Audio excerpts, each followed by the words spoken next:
West Ham Fan TV, we're still outside Selhurst Park. Last fan count of the day. Mike, fucking hell, mate, that's disappointing, isn't it? That's really disappointing. I mean, 2-0 up and cruising at half time. So he come and spoke to you and like the others, and like we were quite confident. We were pretty confident. We were in control of the game.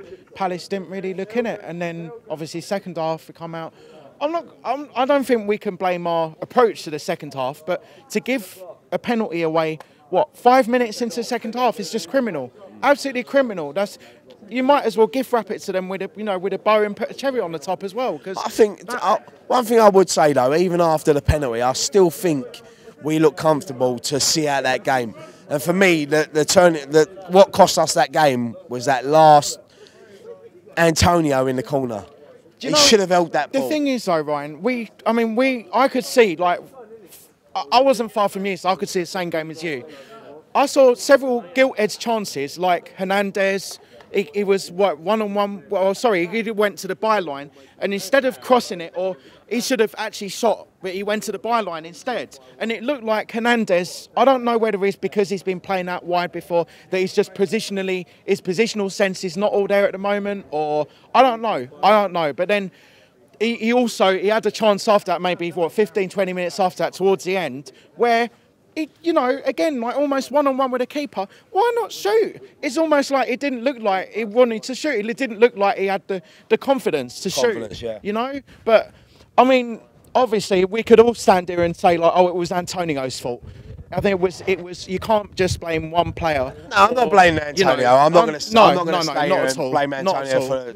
Not at all. I mean, I think it's a collective thing. Obviously, we were a bit unlucky. I don't know what happened with Cresswell at half-time, whether he was injured or whether he was, it was the tactical decision. Me and Scott was talking at half-time, and we was thinking to ourselves, he must be injured. You wouldn't take him off.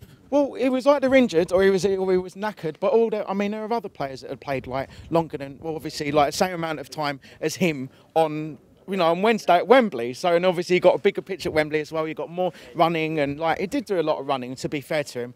But when Font went off, obviously we brought on Rice, and then took off Zabaleta and brought on Antonio.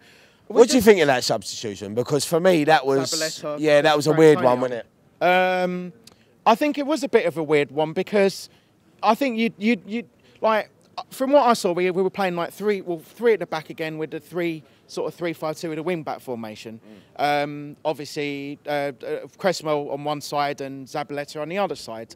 And Antonio I'm not saying he didn't look at it, but that's not his position. Yeah. Again, that ain't his position. But it's just really frustrating because, I mean, it's unprofessional to go, we're 2-0 up and cruising, and we're looking like we can score more, and we're not taking our chances. And that's the problem. And like, we have got such a tough run of games coming up now. We've got Liverpool at home next. Tough game. We're crap at home. We are absolutely crap at home. But hopefully, the fact that it's against a better side and against one of those sides that are, a bigger side than us, not a sort of a little side, shall we say, that might make us raise our game a little bit, because you always know that West Ham will do that. And then after that, we've got Watford away, and I think international break, and then Leicester at home, I think, and then we've got quite a tough run of games coming up. So.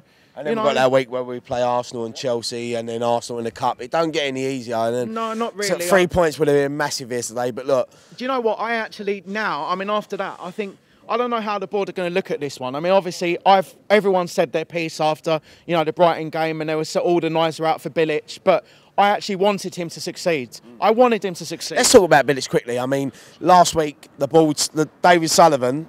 Not saying David Sullivan come out and said he's got 2 games to save his West Ham career.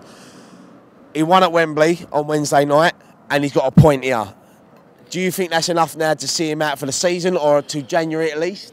That's a tough one, really. I think, number one, David Sullivan should keep his mouth shut, because it's not making us as a club look good. It's not making us look professional either. When do you see Arsenal chairman or Man U chairman or Liverpool chairman or whatever? I mean, what is this, because he's like half director of football or what, that he feels like he can come out and say what he wants? But personally, I think look, I'm not going to blame it on Bilic because it was going to be a tough game. I mean, they're at the bottom of the league. They're fighting. They're scrapping for their lives. You know, scoring like that, and obviously, you know, coming out of it with a draw. You could see their fans' reaction. It was almost like a win for them. But I think it'll be a bit unfair if Bilic. I don't know whether they're going to, you know, to shoot, you know, to pull the trigger now before like January or. For me, Bilic is safe, and I think it was ex-Crystal Palace chairman the other day, Simon Jordan on Sky Sports News said, "What's the point of sacking Bilic now? Because the new manager can't affect nothing. He can't sign anyone. Wait till January." I mean, Bilic for me now has got at least 4 or 5 games before the transfer window. Can he turn it around? I don't know. I wish he would because I like Bilic. But I can't see it personally. Do you know what? I mean, obviously, as we've just mentioned, like all this really, really difficult run of games. Say we go and lose. I'm not going to tempt fate. I'm not going to tempt fate. But say we lose by a really shocking scoreline at home. Like say we lose 3-0 or 4-0 at home, like we did last season against Liverpool. What happens then?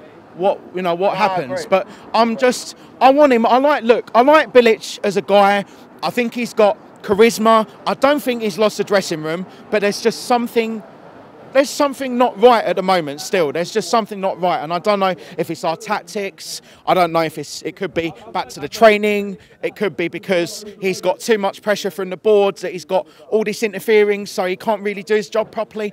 Why don't you just let him, you know, leave him alone, let him do his job, and we'll see what he does, totally you know? agree, mate. But look, we'll be there at Liverpool. Well, that's it. Thank you so much for joining us, mate. Take care, mate. Safe journey home. Yeah, you too.